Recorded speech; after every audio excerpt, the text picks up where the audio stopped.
The Trap Set will always be available for free, but we rely on donations from our listeners. Please visit our website at thetrapset.net and click donate. Subscribe to our show on iTunes, and if you enjoy what you hear, give us a review.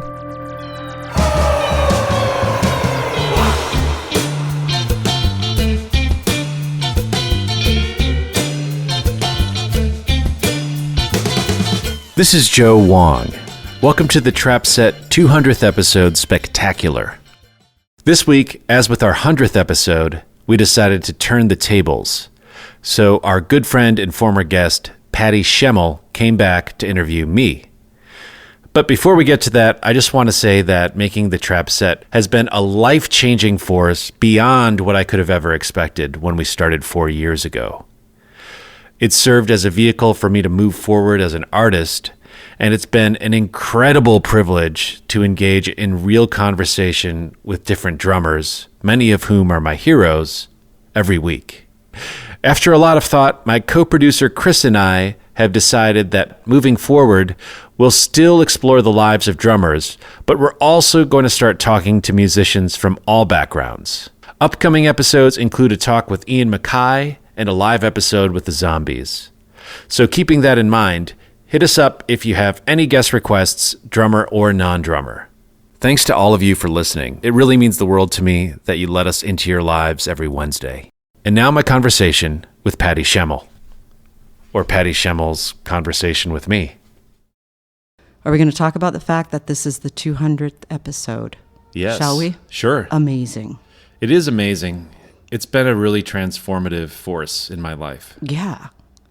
Yes. Did it become something different, the podcast, than you'd expected? Did it give you something?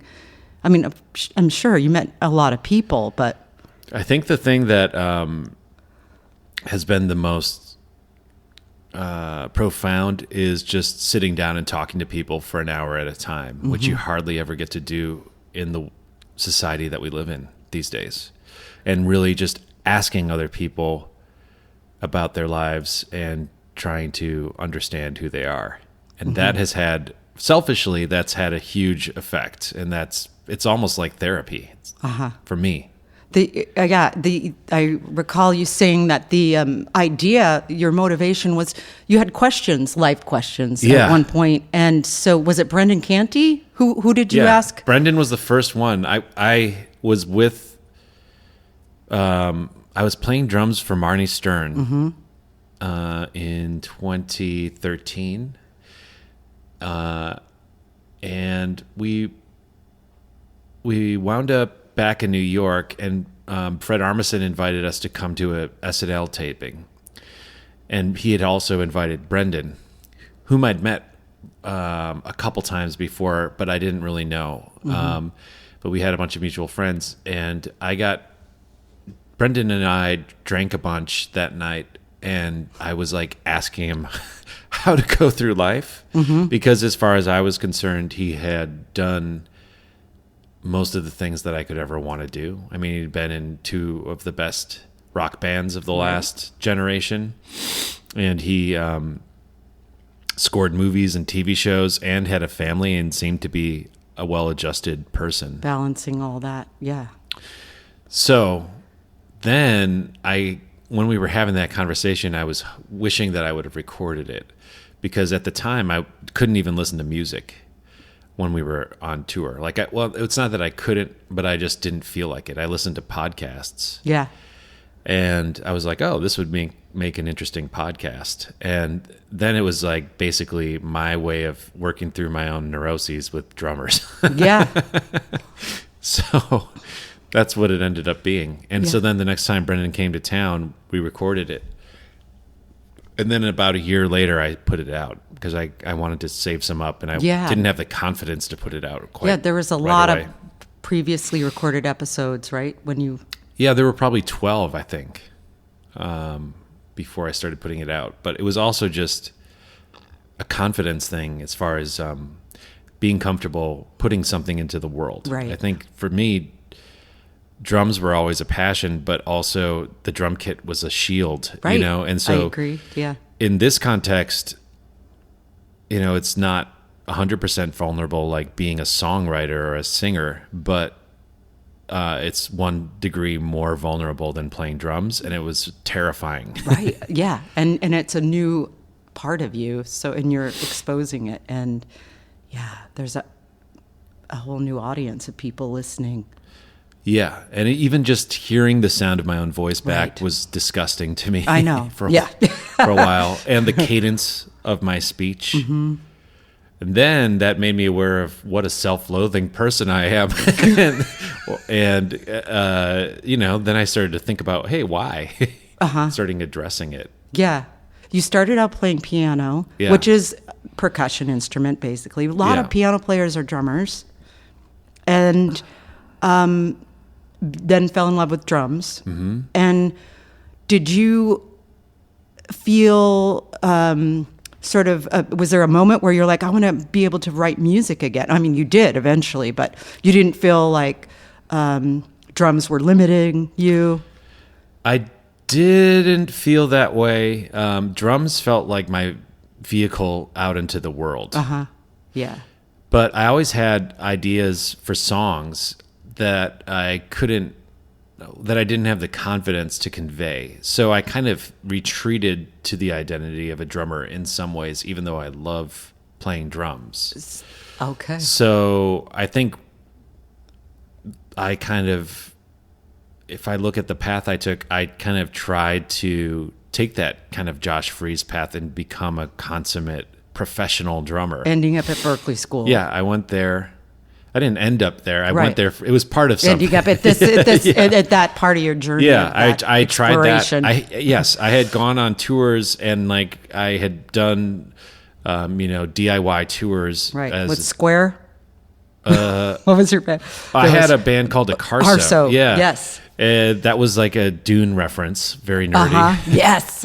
And we were a math rock weirdo band, an angular type band. We were kind of an amalgam of bands like Don Cab or Shellac or things like that, or like lots of what was happening in this kind of second or third wave of discord music, like Hoover and Fugazi. Those were all of our influences. Right. But we were younger kids, and we would tour around the country a little bit, and it was a big deal at the time to be able to do that. Were you with those in that band, in those drum parts, and the desire to be, this math rock band and the math rock drummer? Did you were you really technical about stuff, putting together patterns and inspired by, like, where would you get your ideas? Would you listen to something and go, I want to make something like that? Or I think it was like a point where I didn't know what was out in the world. Like, I wasn't conscious of all of the amazing drummers like Tony Williams or Billy Cobham or Tony Allen that would later become heroes to me. And it was a time where anything I wanted to try, I felt like I could try, because nobody was telling me that I sucked. Right. And I wasn't telling myself that I sucked. Yeah, because I remember that feeling early on as a player, just wanting to. I had no problems with playing. Yeah. And when I listen back to those recordings, I'm like, there's something there. There's definitely something there. Right. We definitely sound like a young band, but I feel like there was something I was finding a voice. And then when I went to school, I kind of stifled that voice and was trying to sing with a bunch of other voices, if that makes sense. Yeah. And was there comparisons? Like, well, I can't play to. Well, I kind of bought into this philosophy that I wanted to be a drummer that was a virtuosic talent, like a virtuosic person from a technical perspective with something to say. So I was like, that's what an artist is. Was there a person that you looked up to that you were like, I want to be? Well, I got to meet Elvin Jones during that time, who's still my favorite, but I don't think he thought of himself this. Like, I think that's why he's cool, because he doesn't think of himself. Yeah, my way of thinking of what I was trying to do was like maintain some kernel of punk rock, like this idea that you should be able to throw out all the rules, but I first wanted to learn all the rules and then be able to throw them away. Right. So that's what happened during that time. Mm-hmm. Yeah. And then did you play jazz? Did you study other styles? Yeah, I did. I got really serious about learning how to play other styles. Did it feel the same as playing that same sort of feeling of playing rock? No, it felt like speaking in a foreign tongue. Yeah. You know, like where I always had a rock accent to what I was doing, and it's hard to swing, literally. I'm not kidding. To get that into your body. Now it's easier for me, but when I was a kid and learning, I just was so not into it. Yeah, and I think I beat myself up that I couldn't do it at first. But now when I look at it, it's just everybody has a different cadence, and that particular language was of a place and time. And yes, you can learn it, but I don't beat myself up for not being able to do it. You know, even if you look at films from the 1940s, the cadence of the way people speak is different. And I think it's partially pretentious to try to play the way people played back then. Yeah. Although I think it's also really beneficial, you know, but to play that way and to pretend that you're in a vacuum, that's different. You know, I don't know. I don't know how productive that is. But now I'm glad that I had the experience of learning that history because it's just interesting to me on a human level, and it's interesting. It's really inspiring to see the extent of greatness that was out there, and I do think that that's somewhat lacking in current times, like just the ability of people to play together and improvise together in certain periods of American history seems to be less common now, although there are great improvisers. But, why do you think? Electronics? You mean people probably. Are just pushing a button? There's just way more options out there, you know? Yeah, it's hard for me to speculate on, but there's just more distractions now, and it's easier to fake it.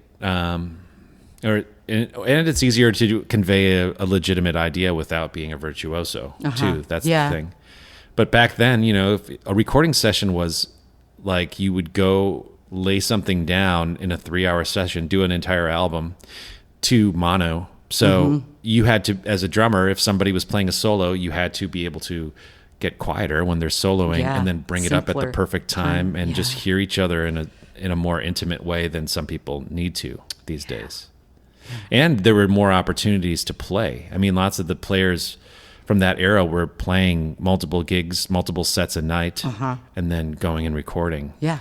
And I don't think that infrastructure exists right now where everywhere you go, there's live music. Because there was no radios or, you know. Yeah, or there, you know, DJs are a bigger part of the culture now. Yeah. And so it's just different. Did you take those skills let's say jazz, and then you, of course, turn that into what you play now? So your style's going to change from there moving forward, right? You're a math rock, and then you're going to insert those ideas into what you play. That like what studying jazz enabled me to get better at is when I became a film and TV composer, being able to work in lots of different styles, and also just the amount of relaxation and kind of like economy of motion that I learned is useful doing whatever I do. And it's also kind of like if you study Latin, then it's easier to learn a lot of languages. And if you see Latin phrases around, it makes sense. Like if you hear a medical phrase. And I feel like jazz is kind of the root of American music. Composing and writing music, I know that you have a partner, Didier, that you work with, right? I worked with Didier for the first 10 years that I did this. And then we worked together on some projects, and I work on my own on some projects. Mostly I'm working on my own these days. That's a recent development. Right. And first of all, it's amazing that for me, I'm a drummer, and I do other things, but drumming is like, I'm a one-plate spinner, I can play a little bit of bass, I can play, but drums are my thing, and you do that. You're a composer, and you do that well as well. Yeah. As Well, a I feel like there's a parallel, because when you're a drummer and you're working with songwriters, you kind of want to see the world through their eyes, so that the drum parts that you create will go hand in hand with their song, or become what serves indispensable. it. Yeah. And I think as a composer, you're working with a filmmaker, and you are trying to see the world through that person's eyes. And so it's a very similar kind of role in a way. But as far as, and I would say that's the hardest thing, is the communication part of it. Like, especially when you're working with people that don't know how to describe things in musical terms. Right. And maybe don't even have that broad of a kind of basis for reference. So then you really just have to try to understand what they want emotionally and give that to them. So it's communication again with that. Yeah. Yeah, and words. And I wanted to talk about that, the difference between creating as a drummer in a band and then creating as a composer, is, sometimes you have, in a band, always you have people you're bouncing this stuff off of, and you're getting ideas and exchanging. Yeah. As a composer, you're solo and you're creating this thing. Yeah. And, is that, you have to be confident with what. Yes and no. I mean, you're bouncing it off of whoever's in charge. Mm-hmm. So the responsibility in the end falls on the filmmaker's shoulders. Mm-hmm. There's a makeup artist and a set designer and Right. a costume designer. There's all these people there to facilitate the filmmaker's vision. And sometimes they're hiring you so that they can defer to you for whatever you think is best. But sometimes they, more often than not, it's really like a collaboration, and you're finding common ground with that person. So you're bouncing it off of them. And you have a style. You're known for, like, maybe a filmmaker would go to you because of other work you've done. And they would like. Yeah, I try to think about that more now, because that should be a selling point. But I think now there is more of a kind of a style that's coming into place after doing this for 15 years. But I think at first I would just take any gig that got offered because I wanted the experience. Snapple commercial? Snapple commercial, sure. Snapple commercial, a movie about Michael Rupert, who is partially a conspiracy theorist and then like partially like a peak oil expert, whatever, like. Yeah, I agree. And I think those two things balance each other out. Everything, yeah. Unless it was like for something completely evil, but I don't think anybody really ever offered that. I agree entirely. To get that experience. Yeah. Is there? Were you a fan of like soundtracks and that kind of? Not in the way that some people are. Not in the way that I'm a fan of bands or artists or drummers. Mm-hmm. But yeah, I mean, I would notice obviously like the John Williams stuff, or the Jerry Goldsmith stuff, or Danny Elfman was kind of the big person when I was a kid. And like I was a huge fan of the early Tim Burton movies that Danny did. Mm-hmm. But Tangerine Dream. What's that? Remember Tangerine Dream and Risky Business? Yeah, that's awesome. Yeah, all that. But yeah, I wasn't like the kind of person that had like an extensive collection of soundtrack albums or score albums. And getting into that line of work was almost an accident. Somebody that I knew was making a movie more than 15 years ago. And a friend of mine and I scored it. Mm-hmm. And then he and I went on to do lots of projects together. Right. Yeah. To just make some money to pay the bills. Right. Well, it was like, it was that. And I ended up loving it. I liked the collaboration. I feel like it helped me learn the technique of writing music.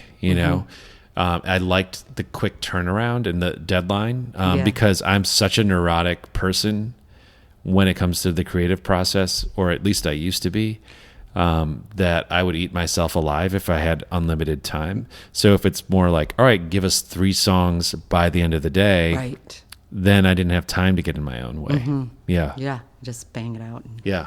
submit it. Yeah. Wow. So from the stuff I've listened to that you've played on, the drum sound is amazing. I love the way the thanks. drums sound, like Parts and Labor. Yeah. Like, and are you, because Parts and Labor were already established, and then you got into the band. When you go to record with them, were you able to say, well, I want my drums to sound like this, or can they, were you able to? Well, I was able to record the drums on both of the records I did with them. Yeah. I engineered the drums. Okay. And on the first record, I feel like I didn't quite get it. And it was also just a matter of not playing up to where I felt like I wanted to be. Yeah. And then on the second record, I feel like as a drummer, I really felt happy with how it turned out. And then on the second record, we also worked with a great producer and mixer, Dave Fridman, and he helped make it sound amazing. Yeah. Did you, going into it, you were familiar with their music, right? You knew it, and I wasn't really. Oh, I mean, my okay. friend was I was on tour with a woman named Amy Dominguez, right. who's Garland of Hours. Yeah, Yes. correct. Yeah, she's a cellist, and now she's primarily plays an instrument called viola da gamba, which is a early music instrument, and she went back and got her master's at the Peabody Institute. But I met her through the DC scene. She played on some Fugazi records and a bunch of records in DC, and had her own band, Garland of Hours. And I was touring with that band, and one of my good friends sent me a link that Parts and Labor was looking for a new drummer. And so almost on a whim, when we were going through New York, I tried out, and I hadn't really heard their music, but I listened to it on my iPod for like the 3 days before the tryout and tried to learn all the parts. Yeah, I liked that part of the story in episode 100 with Brendan, how you were in the van on tour. I can't remember if I told learning Yeah. those songs. And like, I've had those moments where you're cramming, you're listening, and Yeah. you're trying to like get it all in, making notes. So you show up and then you audition, and they're like, we want you in the band. Yeah, they called me a couple days later, and I think they tried out a few other people. But yeah, that was really great because I wanted to be in a band at that point. And so it was fun. Usually, all bands have their certain style and sound, and jumping into it, of course, it changed your playing. Yeah, it changed my playing. I think they adapted to me, and so they changed too. I was like, they wanted to make a kind of more poppy record than they had before, maybe, and I wanted to kind of add this hypnotic Noi type element to their I thing. hear it in that kick drum, the kick Oh, drum yeah. part of Some song. Yeah, a bunch of the songs. straight yeah. up krautrock. Like just the kick drum is just, Yeah, I And- thought and that could be a good, like that. I've decided to pull that because I thought it could be a good way to, let their sound shine in a different way. But yeah. Yeah, and then also there's amazing drum patterns. Like there's this, I don't know exactly what song, but It's all right. there's a sort of like 3/4 sort of pattern with a snare roll in it and some toms, and this is not. Yeah, here I was pulling from. I was already a major drum nerd at that point, so I was always trying to kind of subversively pull in stuff from like fusion. Yeah, and that's drummers you into can- this noise rock context to make that sound different. Like I'm always at that battle with, here's the straight up 4/4 sounding song. What am I going to do to make it a little interesting? Yeah. And so you put some weird pattern under it, and then it sort of takes on a whole new kind of cool look or sound. And then after that, when I moved here, I started playing with Marnie Stern for a little Right. while. And then I it's- had to kind of learn how to do the Zach Hill beats. Yes. Yeah, Which was a fun challenge. Yeah. Yeah, that's learning other people's stuff. Yeah. But again, I think I was probably getting frustrated. That's when I was starting to get frustrated, probably because I wasn't acknowledging that I needed a more creative outlet at that time. I was I was boxing myself in. I'm sure Marnie would have been stoked if I would have said, I'm going to do this my own way. But I was being a little bit more kind of like, no, I want to respect the way that these songs were and learn them verbatim. Yeah. So I think that was all like that. Yeah. During that time, I was starting to get burnt out and just doing the same clubs around the country again. It just felt like, I don't know. It didn't feel as exciting anymore. Like, and the rhythm of being in a rock band didn't feel exciting. And it felt like, you're just sitting around 20 hours out of the day, sitting in a car, sitting in a stupid rock club, drinking a lot. It just didn't feel like the life that I wanted at that point. Mm-hmm. Yeah. There's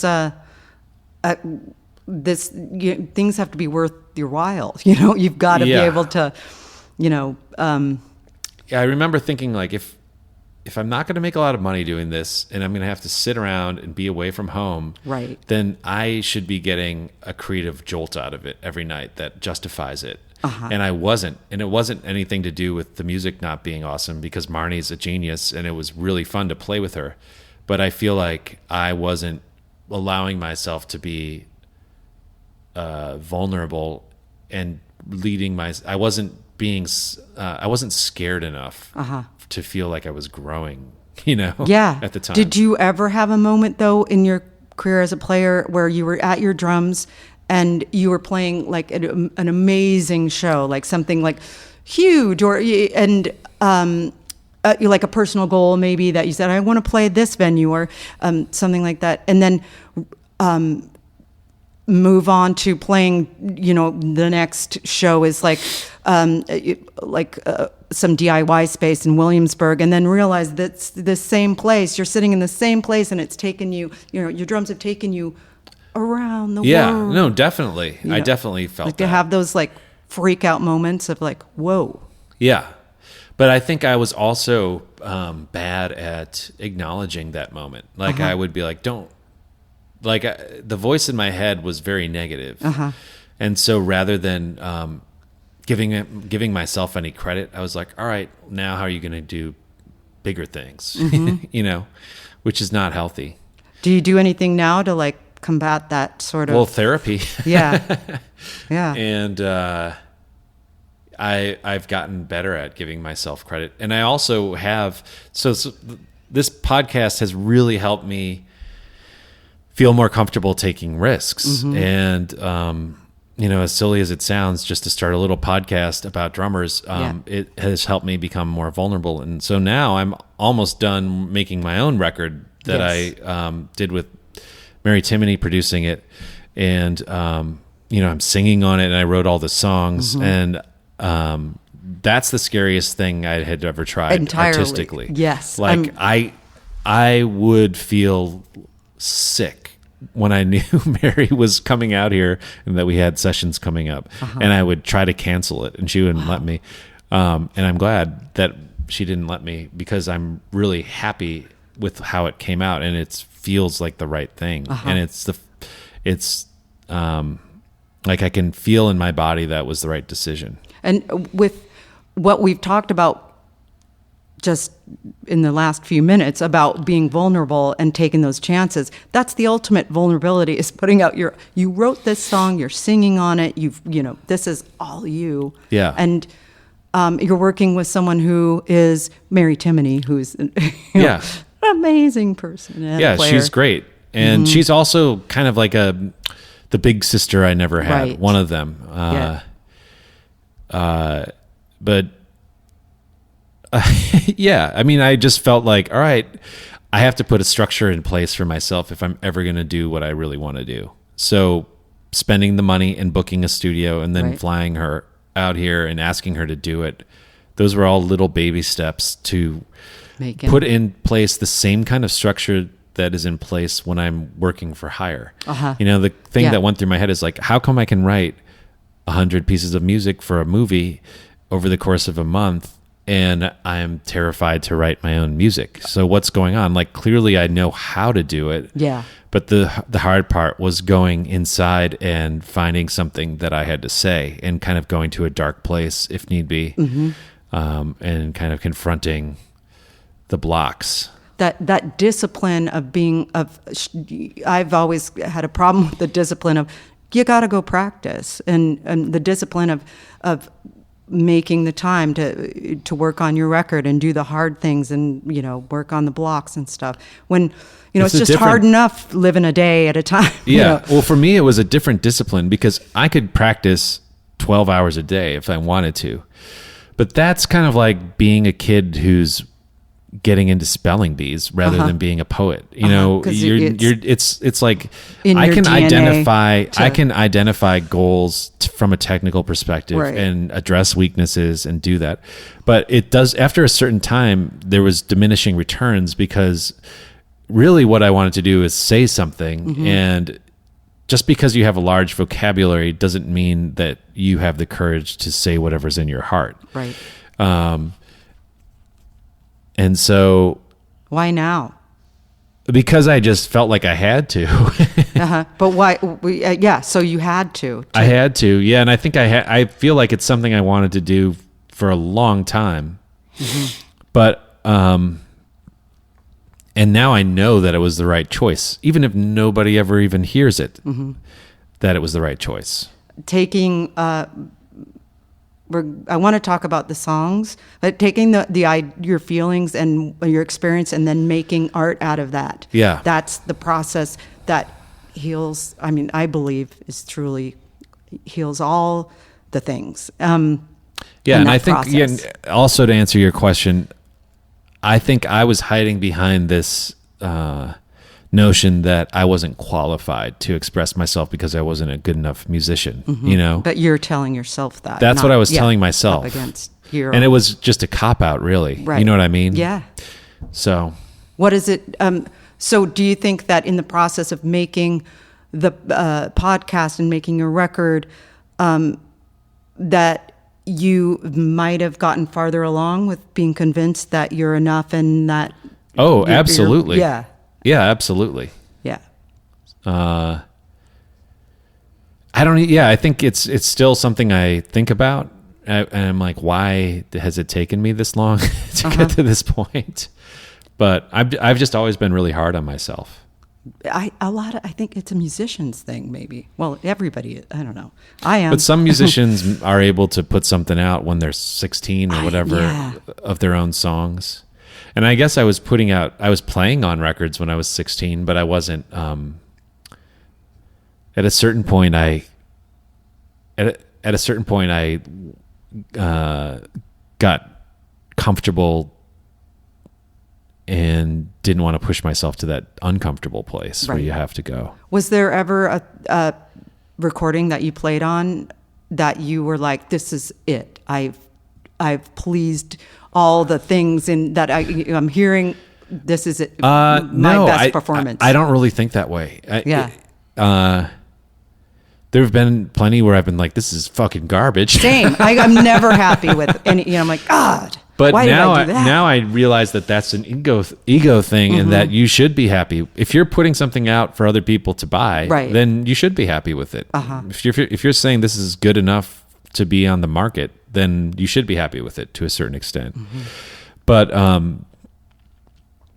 I definitely think like early on, I felt good when I would make records. It was really a thrill. Even when it's exciting. Even I can remember like when I was 12 and I was first playing with guitar players, recording it on a cassette boombox. It was so fun. And the guy down the street that only played the 3 songs. Yeah, exactly. That guy, and then other Stevie people. Ray Vaughan. Yeah, there was a guy. Yeah, you really did your research. He knew like a Metallica song, a Stevie Ray Vaughan song, and an Animals. The Animals version of House of the Rising Sun. Yeah. And we would just cycle those. And then later on, there was this other kid that I knew that was a guitar shredder, and he could play like Joe Satriani and Steve Vai songs. I think we lived in the same neighborhood, maybe, perhaps. But that kid, I think he's a music teacher now, that guy, Tony. But he even had like the Steve Vai Ibanez guitar. A Kramer with a Floyd I wasn't Rose. good enough. I wasn't good enough. Oh, okay. Yeah. At the time. I feel like I couldn't quite hang with him, but it was insane to see some, like, I was like, whoa, a kid can do that. Yeah. Those kids would always be like, you're never going to do anything, Patty, playing punk rock. And then, Yeah. hello. Then I got into punk rock later after that, when I was like 13 or 14. That's when I started to know about that. Mm-hmm. That's because I think I heard at summer camp, I heard The Descendants. Right. That was my gateway into Punk. SST. Yeah. But then from that, then you get the first record, and then you look in the catalog, and it's like Black Flag, Right. Dinosaur Jr., Yeah. Sonic Youth, Meat Puppets, You look Minutemen. and the liner notes too. Yeah. And then and this band loves this band, and so on. Yeah. Yeah. And that was also the time when like Hole was big, and Nirvana, and Green Day. Right. And then once I got into punk, I'm sorry to say this, Patty, but I was like, well, fuck those bands. They're on major labels. Right. It's total sellouts.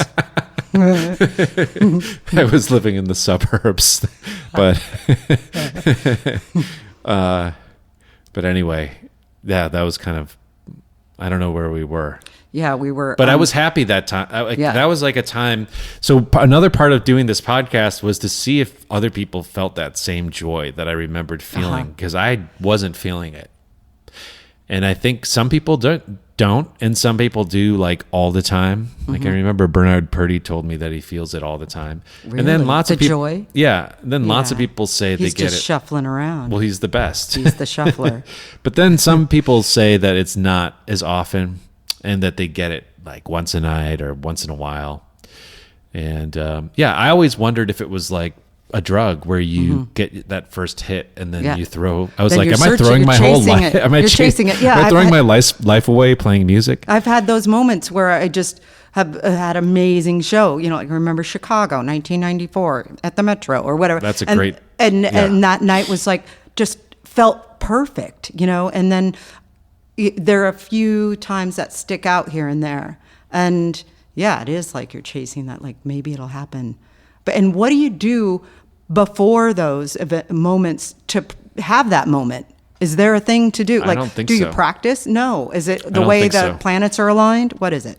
Yeah, I mean, I tried to pursue the theory that, okay, well, then I'm just not working hard enough. If I'm Right. not feeling it, it's because I haven't earned it. I'm not good But enough. then I think I was working too hard, or maybe working at the wrong things. Instead of going into a place where I felt vulnerable and scared, I was going to a comfortable place where I was like too good for my own good.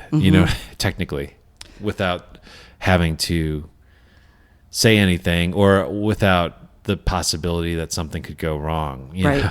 That, I think the podcast, what it did for me was in regards to that, hearing other drummers talk about this situation. And I really want to know, was Josh Freese, does he, what does he think? Because he's like, you I look haven't at gotten him him on here yet. and he can, I want to know what does he freak out? Like he doesn't. He just like, he can basically, that's what my interpretation of him as a player, Yeah. And is it flawless and just carefree all the time? You And should is- interview him for this show. You could be a guest Oh host. yeah, we have a moment together that he likes to talk about. Well, I do too. Where we first met, but I'll save it for another. But yeah, like he was. I remember seeing him play the first time in Seattle in 1992. With and the he, Vandals? No, it was his other band. It was sort of like a funk rock band. I don't know. And he sat down in his drum kit and smoked a cigarette while playing some like amazing, I was like, what is this guy? Yeah. Who's this guy?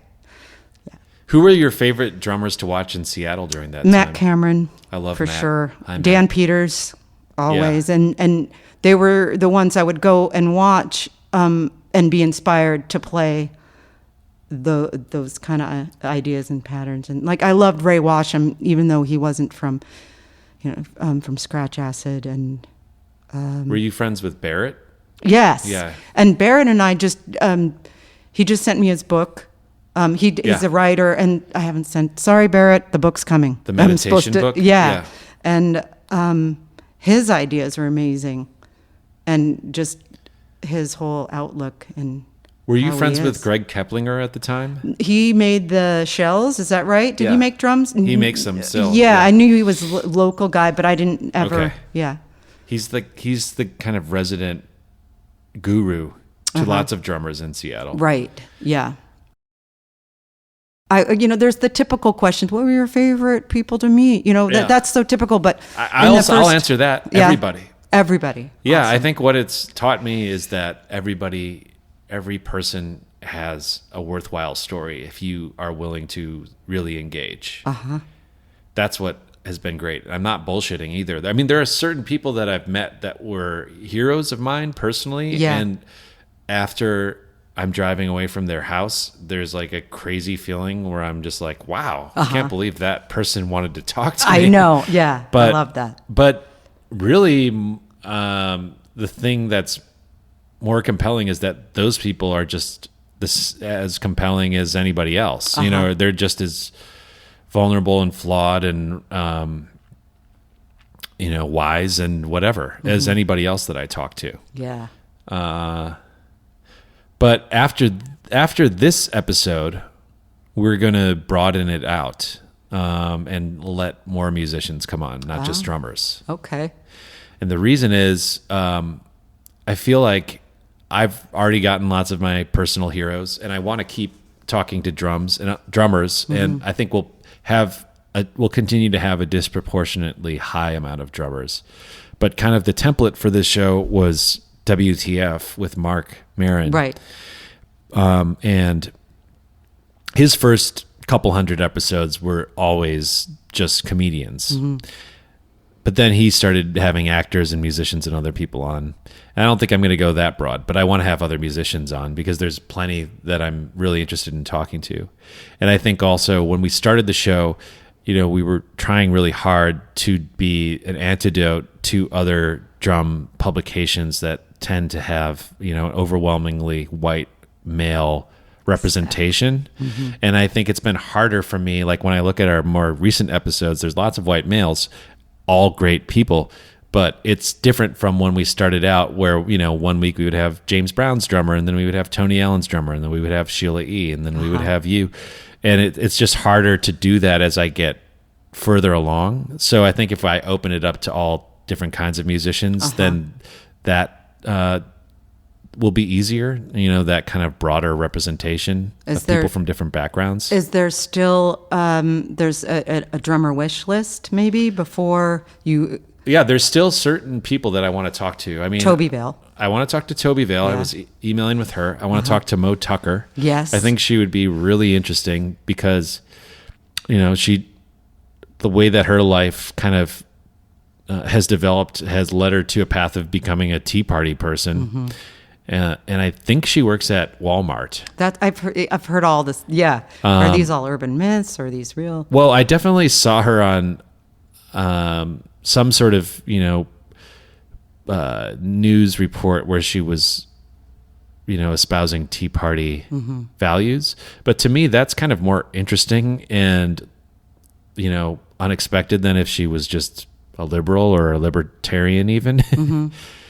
But also she was in one of my very favorite bands. So even if we didn't talk about that stuff at all. I'd like to hear her talk about the way, the Velvet Underground, but like, how do you get from there to Tea Party? Well, yeah. And also, I don't think that band ever made any money. I mean, I bet Lou made money off of it once it became a legacy act decades after they existed. But I don't know about the other people in the band, especially if they don't have publishing. Yeah. And then I know that she did tour on her own as a solo artist, and Victor DiLorenzo from Violent Femmes was playing drums for her during that. And he told me that it was a great experience and that she was wonderful. Wow. I think that was probably the early 90s or the late 90s. So she's one of the people on my list. I want to see if my buddy John Theodore will finally do it. But why? What's he told me that he did another podcast and it was the most embarrassing thing he's ever done. So I think he's suffering from the same thing that was ailing me when I started doing this show. But he did a podcast with Dean Del Rey, the comedian, and he said that it was really embarrassing for some reason. He was interviewed? Yeah. Who else do I want to talk to? I want to talk to Jack DeJohnette. He's one of my favorites. Yep, classic. Yeah, people like that. There's still plenty of drummers that I want to talk to, but it's just it was easier to grab a bunch that I wanted to speak with early on because I hadn't talked to anybody yet. Yeah. But now they're scattered around the world. The one person that I regret that I wasn't able to make it to in time was Yaki from Cannes. I was in talks about doing it, but then he passed away. But anyway, yeah, so I want to open it up to... You should talk to Ashley Arnwine from Waxahachie. Oh, yeah. Great drummer. Well, I'm going to be in... They're from North Carolina, right? Yeah. They're on Merge, I think. Yeah, they are on Merge. Oliver works amazing. She was in Bleeding Rainbow. That stuff was great. Okay, yeah. I've known some of the other Waxahachie people, so yeah. They're cool. And musicians, anyone on the list, like right off the top? Oh yeah. What's next? Well, the two, like my two songwriters that I'm obsessed with right now are Kate Bush and Scott Walker. Oh my God. And they're both recluses, right? But I don't know. I figure I got Phil Collins. Maybe I can you get did. them. I know. I exactly. And I'm friends with some people that work for Scott Walker's label 4AD, and lots of them have never even met him. Wow. But I would love to speak to him, and I would love to speak to Kate Bush, who I think is also kind of like a conservative person, unfortunately. Well, whatever. It is what it is. Yeah. I think she's an incredible artist, and I just want to talk to her. Yeah. So those are like two people off the top of my head. And then also, I was thinking about doing a tribute episode to one of my favorite drummers, Tony Williams, and I thought it would be great to get Wayne Shorter and Herbie Hancock on to talk about him. But then I was like, well, yeah, as interesting as it would be to have them talk about their experience with Tony, like both of those guys are so fascinating and have led such incredible lives. Like, why not just do episodes about them, and then we'll have a little section about Tony. Yeah. That kind of thing. What's next with your record? Where are you in the process? It's basically done recording. There's a couple more things I need to do over the next week, and then I'm going to mix it with I'm going to mix the first few songs with Dave Fridman. He's fitting me in, which is amazing. And then once I have a few songs mixed, then I'll start showing it around and see if somebody wants to put it out, and I fucking hope they do. Is there a label that you're interested that would be cool? Well, 4AD would be a great match because I think it's actually it would be at home on that label, but also, different enough to make sense. But yeah, I just want to find somebody that's excited about it as I am and as Mary is, and somewhere where, because now I just want to keep doing it. I want to just make another record right away. Is it going to be Joe Wong? Is it Joe? What, or is there a name? That's another thing I think about, because I feel like people get to know me a little bit on this, and then it's like, do I want to distinguish it from that, or does it make sense to have a more like mysterious name or something? I love that idea. All right, but it's also kind of cool to use my name in a sense, because when I was a kid, there weren't any Asian like rock musicians other than like James Iha, and although I respect them, I was not a fan of the Pumpkins when I was a kid. There was Ash Bowie, who's half Asian like me, in Polvo, but that was later on. So anyway. And also in the process of writing and creating your record, sometimes the identity in the name just appears somehow. I don't know if that's happened yet. Hasn't? Yeah, but we're not done yet. I'm really happy with it. Yeah. Which is hard for me to say. Yes. Yeah. That's huge. Yeah. So that's what I say. Like, wow. It's and it's different from what lots of people do these days. I mean, I made it like a record you would make 50 years ago in a sense. Like, it's an orchestral psychedelic pop record, and I got real musicians. I went and did most of it pretty economically in a small studio in Joshua Tree. And Mary and I played all the kind of bed tracks, but then then I got a string section and went to Henson Studios here, which used to be an A&M. Yep. And did it up for one day, which was awesome. When you write, are you, when you're thinking of a song, do you ever think of like, ooh, I really like this song, Monitor by Susie and the Banshees. I want to write a song like that. Do you ever do that? Sometimes I think that way, but never like song to song. It's more like the feeling that I get when I hear something, or, you know, like little tricks that people do. Like for example, last night I went on a whim to go see Sir Elton John at the Staples Center. Just and on he a was walk? playing, I just walked over there. Yeah. He was playing, well, one of the things that he does really well is create these really good pre-choruses that create a lot of tension, so that when the chorus kicks in, it's a huge release. Right. Can you give me an example? Like Someone Saved My Life Tonight, Okay, for example. right. That pre-chorus is a hook unto itself, but when he's like softly, or Tiny Dancer too. Yep. Yeah. Like the softly slowly part, and then boom, it kicks in. So he kind of goes into a different place, and then once you hit that chorus, it's like an explosion, epic. Yeah.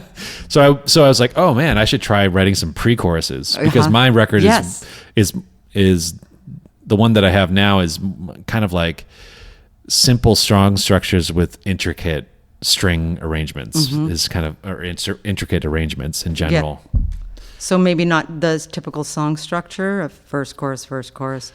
Yeah, maybe I Bridge. would try something weirder for the next one, or I don't know. Yeah.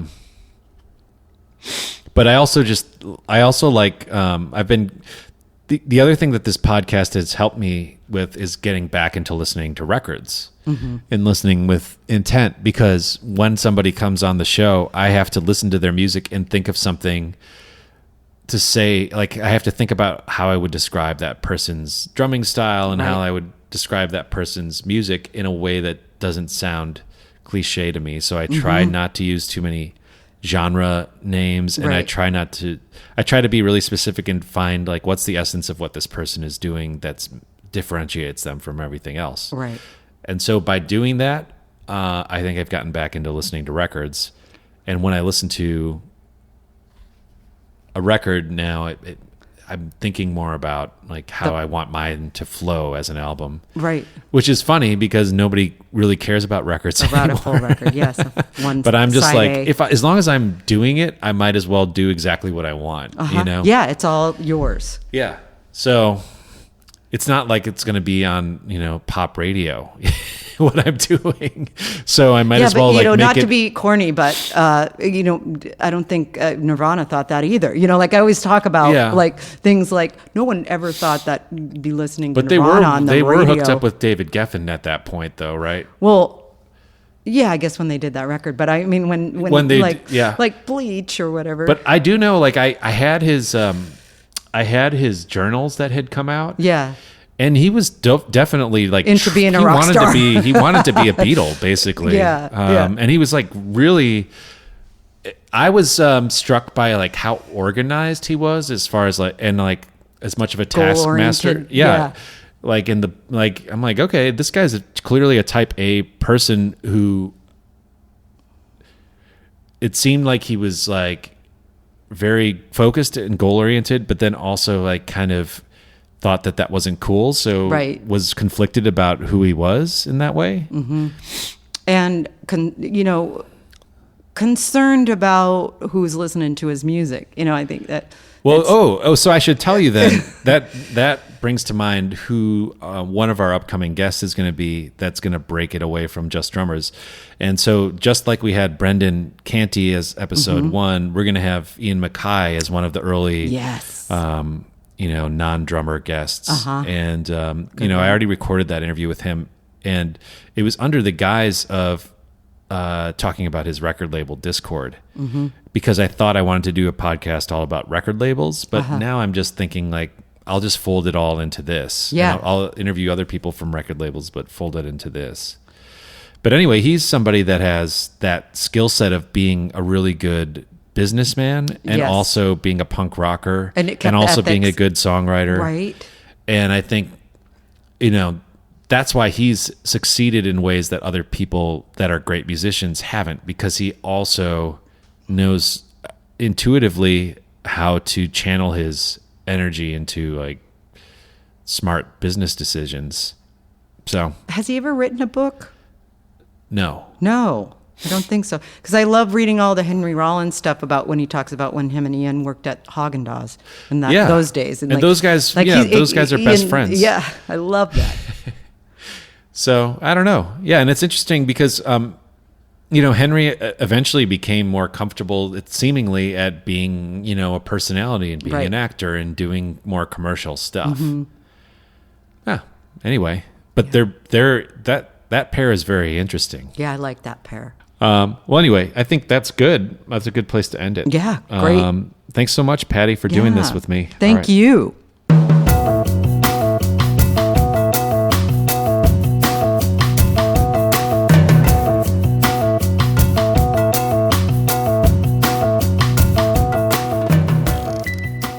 Now let's answer some of the questions that you, the listeners, asked on social media.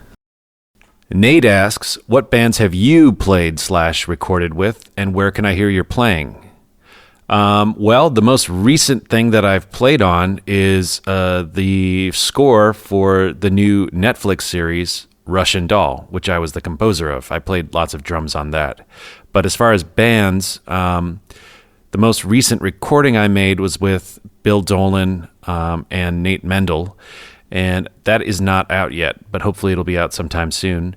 And I also just made my own record, and I played drums on that entire record, except for one song on which Stephen Drozd, who was a past guest of the show and is best known as the guitarist, drummer, keyboardist for Flaming Lips, played double drums with me. But as far as stuff that's readily available, I would check out the album Constant Future by Parts and Labor. All right. Mikey asks, you talk frequently about how you somewhat haphazardly started doing the podcast to see if any other drummers were kind of going through the same rings you were, musically, emotionally, and spiritually. So my question would be, how are you doing, Joe? Have you found some of the answers you've been internally searching for? It's such a great podcast, and I'm not trying to kiss ass here. Well, you're welcome to kiss ass, thank you. But you're a fantastic interviewer. Looking forward to many more. Let's see. So I would say that I have not found answers per se, but I've gotten better at trusting my instincts and not overthinking things, and I feel more comfortable not having answers and just being on my journey. Is that corny? I feel more comfortable not knowing all the answers and not having everything resolved and just going with the flow. Let's see. Bill Halverson asks how I hooked up with Mary Timony's band. I lived in Washington, D.C., which is where Mary Timony grew up.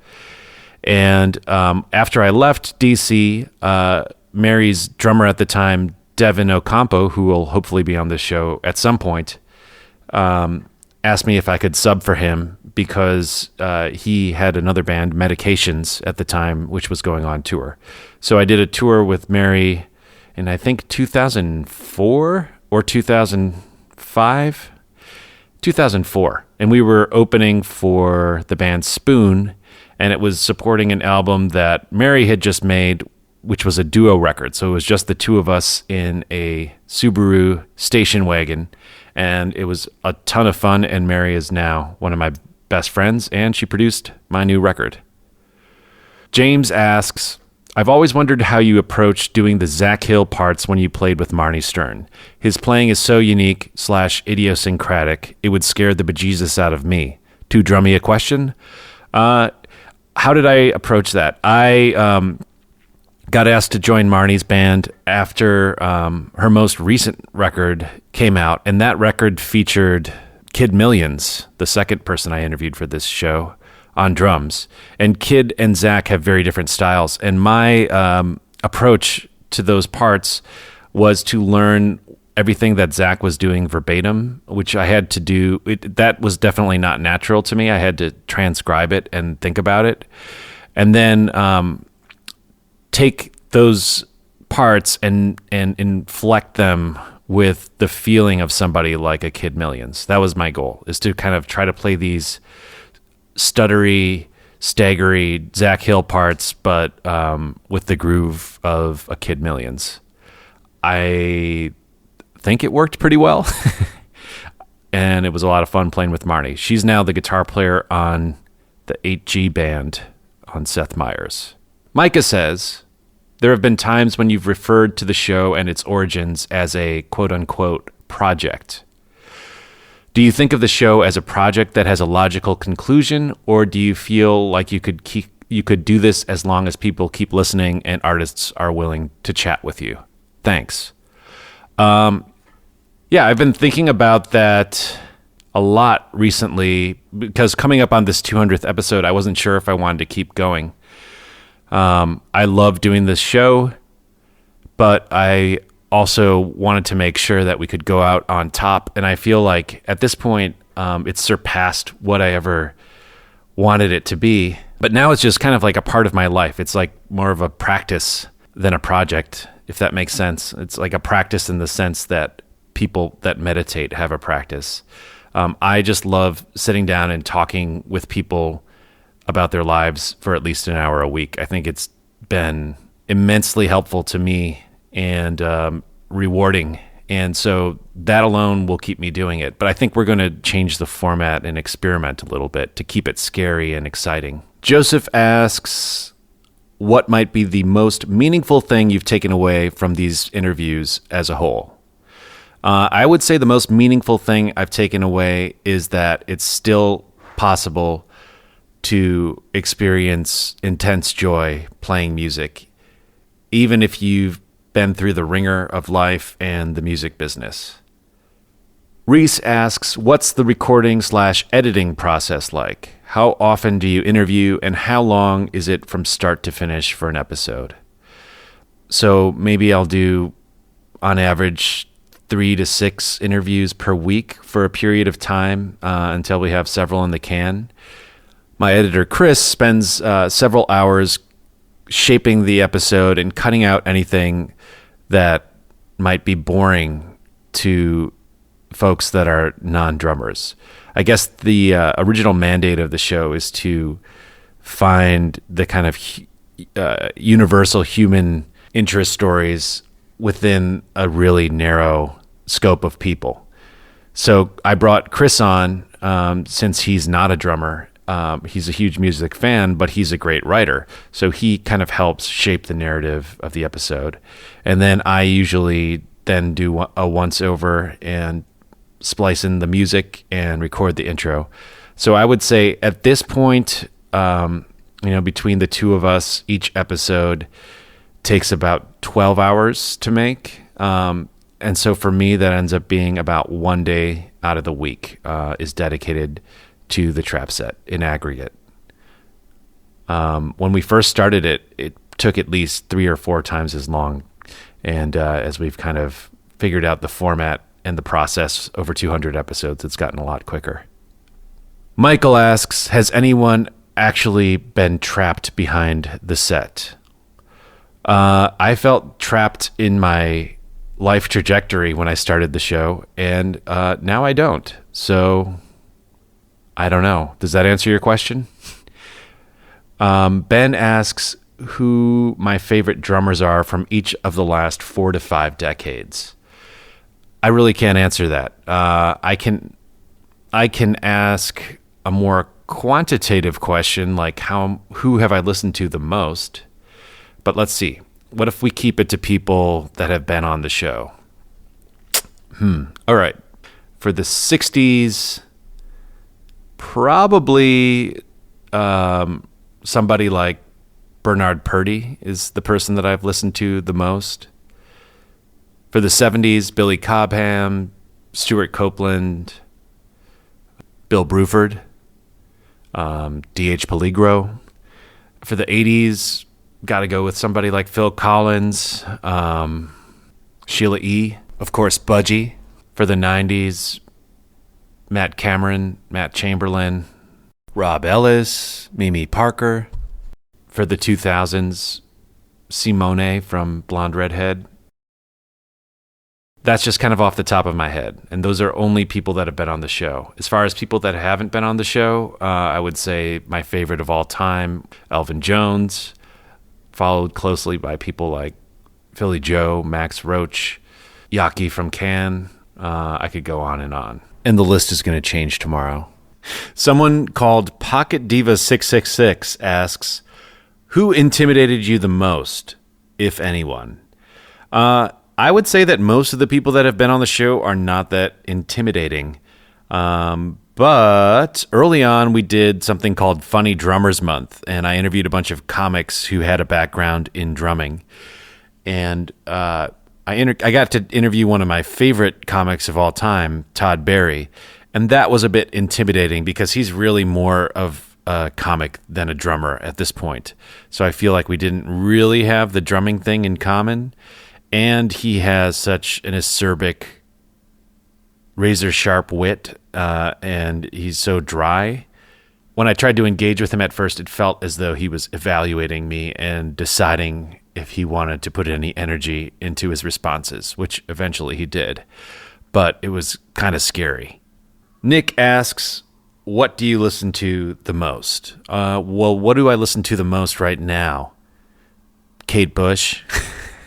I'm obsessed with her first few records, especially. They just recently reissued all of her albums.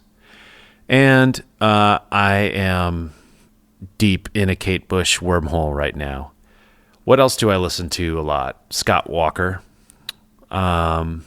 He's been a constant companion for like 10 years.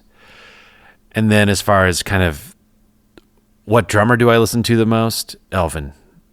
Our next question from Eric, who says, for April Fools, can you put out an episode on technique only like, quote, how to incorporate metric modulation into Screamo, unquote? Well, Eric, in the 90s, I played in a band called Acarso, which is a Dune reference from Milwaukee. I started it with my friends Nathan and Greg when we were high school students in Milwaukee. And I think we tried to do just that. So here's a little sample of that. And you don't even have to wait until April Fools. So let's take a little trip back to 1997.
Trap Set is produced by me, Joe Wong, along with Chris Karwowski, who also edits the program. Follow us on Twitter, Instagram, and Facebook at The Trap Set, and visit our website, thetrapset.net, to subscribe to our show for free. If you enjoyed what you heard today, please donate to our show. If you can't afford to donate, please tell a friend and give us a good rating on iTunes. Send your feedback and guest requests to thetrapset@gmail.com.